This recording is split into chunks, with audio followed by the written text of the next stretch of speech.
কিভাবে হবে সবকিছু আসলে এই ভিডিওতে আমি বিস্তারিত জানাবো। তো এখানে বলা হয়েছে জাতীয় শিক্ষাক্রম ২০২২ নতুন পাঠ্যপুস্তক মুদ্রণ ও চলমান মূল্যায়ন পদ্ধতি সংক্রান্ত জরুরি নির্দেশনা প্রদান।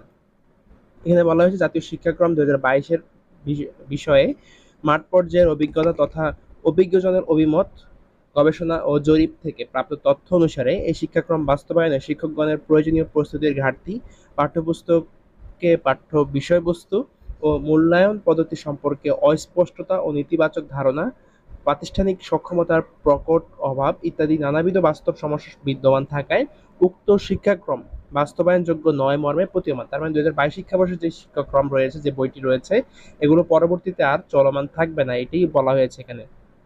এ পরিপ্রেক্ষিতে কি কি ব্যবস্থা নেওয়া হবে সেটা এখানে দেখো।